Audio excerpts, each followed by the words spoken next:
Hello everyone, welcome to Blue TV. Today we're gonna discuss about the AI and ethics with Noah.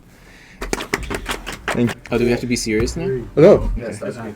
No more laughing, no more smiling, no Oh. more facial expressions. Oh, easy. We got some treats. I'm gonna be honest, I hate fudge.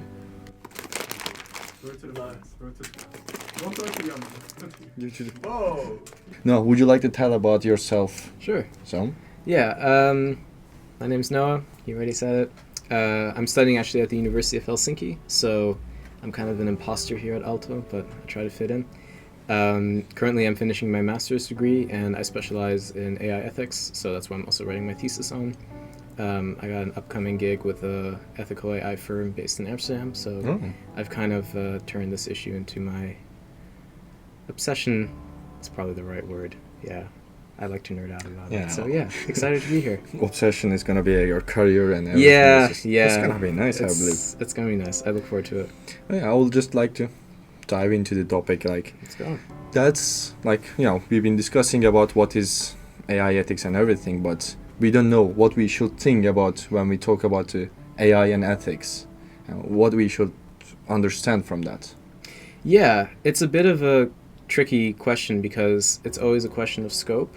So I think when most people talk about AI ethics, they're basically talking about the applied field of AI ethics, which is basically you could say the political, social, and probably also economical implications, and I'd even throw in psychological in there, implications and effects of AI that we have in society. There are also more, you could say, metaphysical questions about AI ethics, so things like, are robots people? Is AI, and we might come to that later, but like, is AI considered a person? Is it not? But those are questions which are a bit more on a different track, which also involve a different level of research.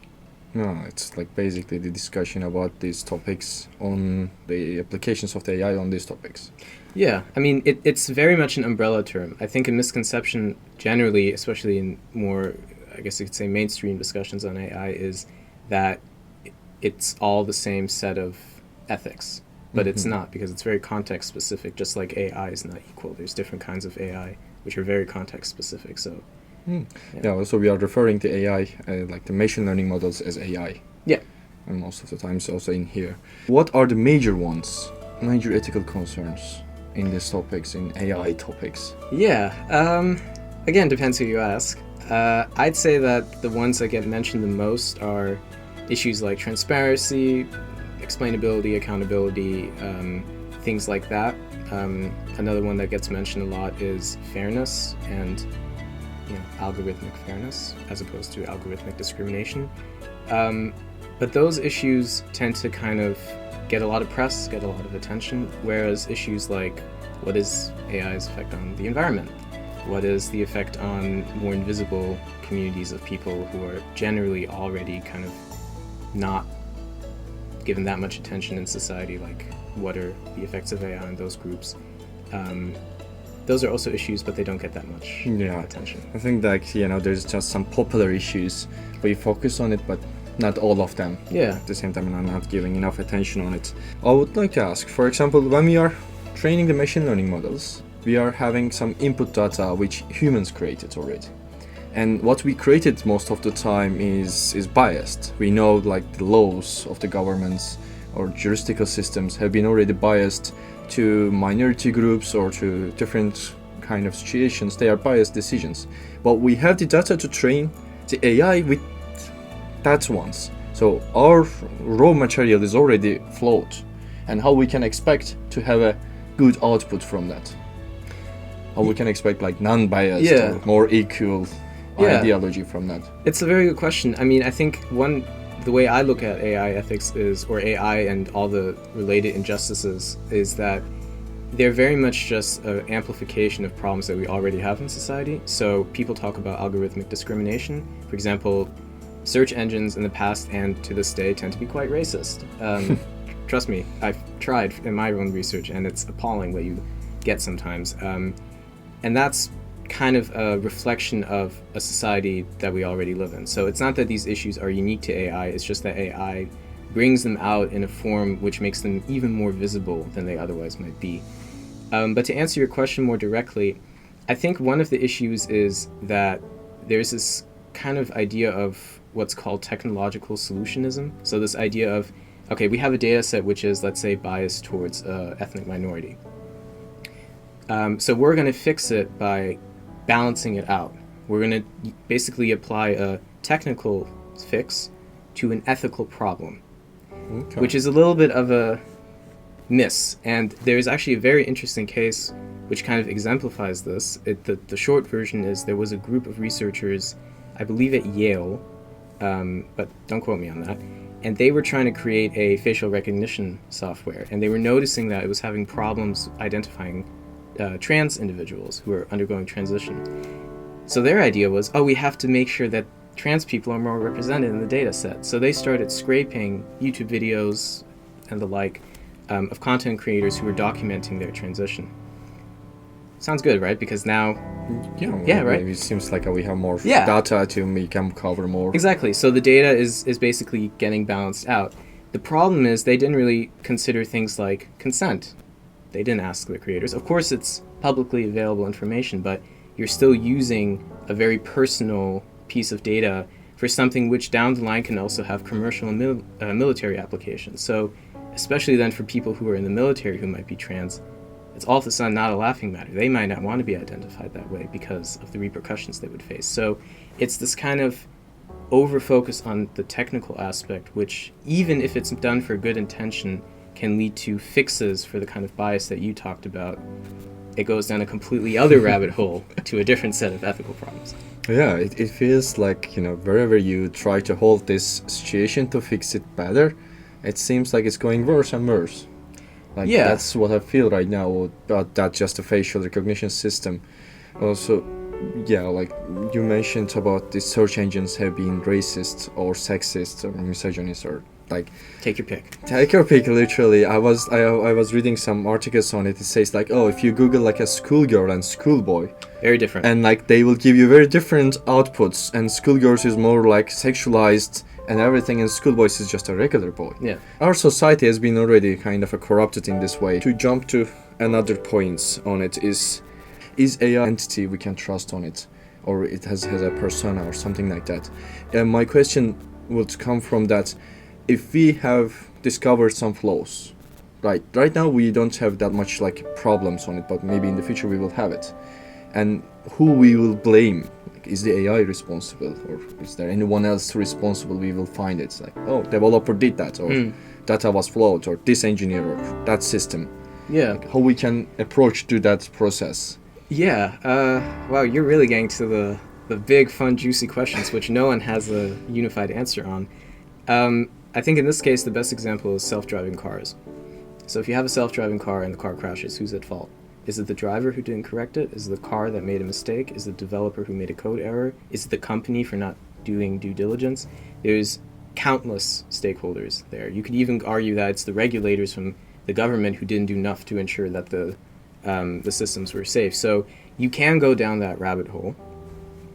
I encourage people not to, because I don't think it actually leads anywhere in this sense. I think when we talk about, in this context, responsible AI, about who is responsible, I think the more pertinent question is, like, what went wrong and what's the best way to fix it?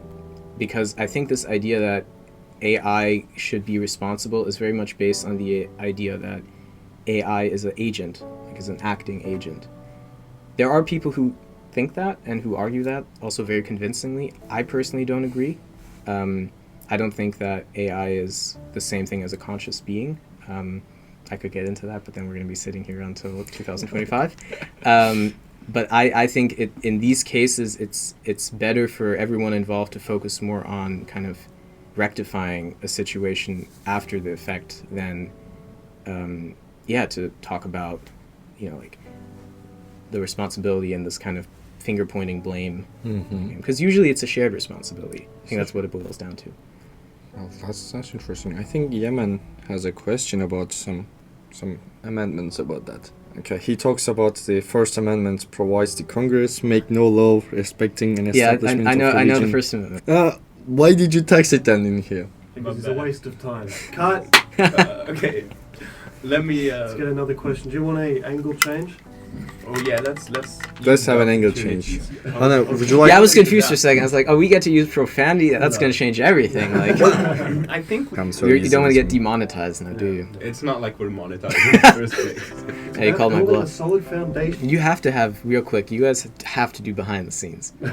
Like, if this blows up, you have to do like a... Can AI ethics be divided into two fields? One of them being the AI ethics in how we apply AI in our society, and the other one being how we program AI and what we use to program it. I love that question. I don't have a straight answer, to be honest. I think what you're getting at, though, is a very similar, or rather a related issue, which is in AI ethics, like, there's a lot of focus on regulations or like principles, right? Like, what are the principles that we need to have to guide AI? And that's great. And that's often what kind of informs the laws that are then passed. So like now, just recently, we've had the EU AI Act, which is not perfect, but it's great. Like, it's the best thing there is out there. The problem is, if you're a developer, based on what I've come across in my own research, there isn't that much you can, like, it's not that useful because they're very big issues, they're very abstract, and it doesn't quite relate to your daily working life. So I think one thing might be that even if we have a unified set of principles or values that we want to have in society, on the one hand, yes, we have to look at how does it affect society, but we also have to look at how can we embed it in the process, and those can be two different things. So it's more of a how do we embed AI ethics into this process on different levels, because there is a society level and there is the development level, but those are two different things. Yeah. I would like to ask a follow-up question, because these developments also sometimes we get outputs from the AI systems, machine learning methods, which the outputs are not obviously harmful, but they could have some later effects by subtle changes in the society, in the individual's mind, and how we can understand, how we can approach to that, like this transformative change, I think they called in the literature. Okay. Long-term effects of it. Well, it's difficult because it, to a certain degree, involves anticipating the future, which doesn't really work. I think, though, there is, I think, a degree of what you might call ethical intuition, that if you make space for it, can at least ensure that if there are problems down the line, it will be easier to fix. I think one thing that, a question that is not asked enough in both in the development sector, in the regulation sector, just in general in these discussions, is, do we really need this and this technology? And that's a question, that's a question that does not really get asked that much, because I think we very much live in a society where progress and technological advance is considered good and beneficial in itself. But for example, let's take ChatGPT, which is the miracle child of AI right now, and which kind of has sparked a new renaissance in AI ethics, because just as a small tangent, AI has been around for a much longer time, and has also been an ethical issue for a much longer time. It just hasn't received that much press because there is something vaguely magical about ChatGPT, right? Like It feels like. yeah, it's like, oh my god, this thing can just talk about everything. Like, but I think the point that I was getting at with ChatGPT is, if you make one prompt in ChatGPT, it roughly consumes the same amount of energy as it would take to power a low energy light bulb for a day, give or take. Okay, that's very high. It's very high. A Google search, and like just a normal Google search, by the way, consumes a fraction of that energy. And these are the kind of calculations which need to be made when you're, to get to your question, when you're thinking about future implications down the line.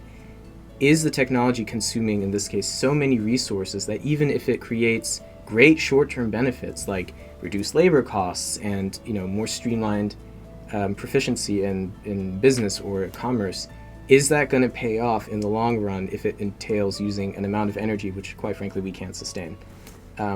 So that's one of those moments where you can kind of weigh those things. And if you have the right intuition, or you talk to enough people who come from different parts of society and not just from government and business, you'll probably get a pretty clear answer. So my question is, should we count on AI helping us solve global issues such as climate change? Can it be like a balance points of the AI?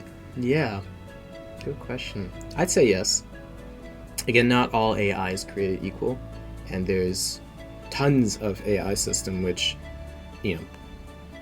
where this balance between what are the pros and the cons of using it are not as stark as, for example, a major system like ChatGPT. So I would say yes. I think one huge way that AI can also actually help in climate change, which is maybe not something that most people think of initially, but it's through visualization. I think a lot of people don't actually know what climate change looks like because they don't see it.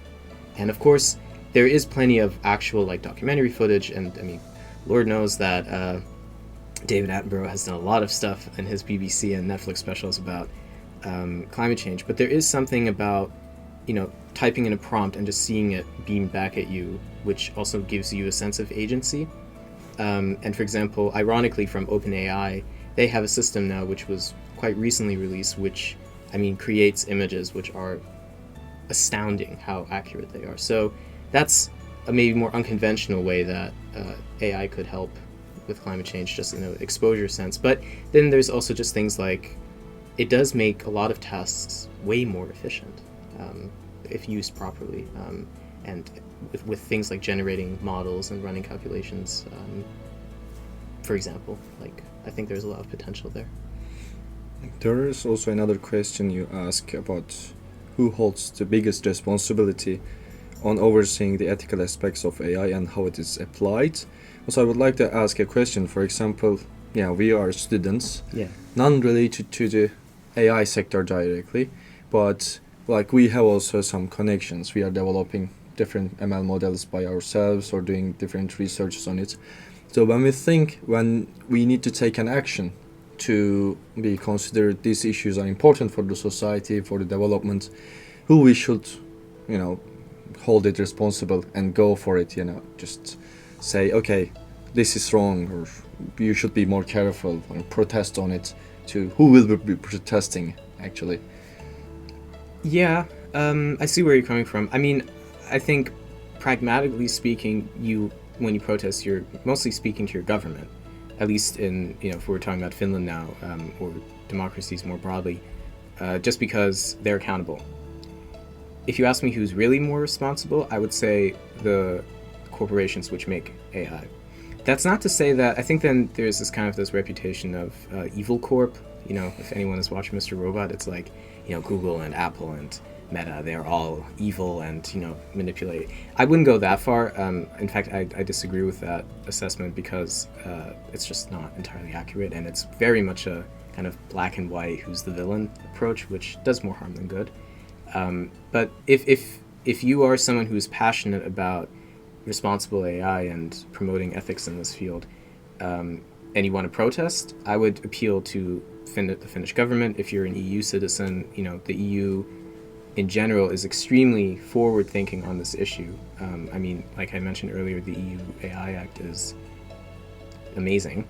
It's really good. It's really, really good, and it very much, you can tell that unlike other legislation in different parts of the world, it does kind of have a user-first approach, very similar to how the GDPR was designed back in 2018. The EU is, I think, in my personal opinion, is probably the best kind of governmental institution right now on this issue. So if you're passionate about it, then appeal to the EU. Let's just try to do some things. Yes, please. Something just directly to what you just said. Maybe you can just explain to the viewer what was included. Can we talk Just about generally, the general for example, understanding I'm not of this? informed about that. Yeah. Okay. I'll give a brief summary because it's EU legislation, which by definition means it is Pages of long. pages and pages of policy and syntax and all these things. But anyway, by the way, the appendices alone are enough to like keep you occupied for a year. So anyway, okay, that's maybe hyperbole. To answer your question, the EU is interesting because they've adopted what's called a risk-based system. So they have these 3 risk levels, if you want to call them. It's kind of tiered, and the idea is that AI systems are classified according to their risks. So you have acceptable risk, basically like risks which are there, which need to be addressed, but which are not necessarily like, excluding. And then you have unacceptable risk. And of course, the big challenge is classifying an AI system into a certain category, but in this bill, they've already banned certain very controversial practices like social credit scoring, which is, for example, extremely prevalent in China. It's not allowed under this act. And of course, someone might think, oh, but that would never happen anyway. It's just kind of, that's not really true. It's important to have these things official, I guess you could say. So that's an example of something that wouldn't be allowed. Another very sticky issue is AI in policing and predictive policing, using facial recognition software to look for individuals. For the police, it is an extremely valuable and powerful tool, and there are many, quite frankly, good arguments that can be made. But it's just not really compatible with in this case, kind of values that we have in Europe. So as far as I know, that's largely also been banned, or at least severely restricted to a case by case. You have to get a court order. You can't just have a camera out there looking at everyone all the time. So those are examples of why the EU AI Act is important, because it does a lot to protect our liberties in a way that we're probably not even aware. Which is not to say that people are ignorant. It's just we don't really think about these things on a daily basis because we have enough to think about. So, but yeah, that's roughly what the EU AI Act does. It's about classifying different AI systems into risk categories. So.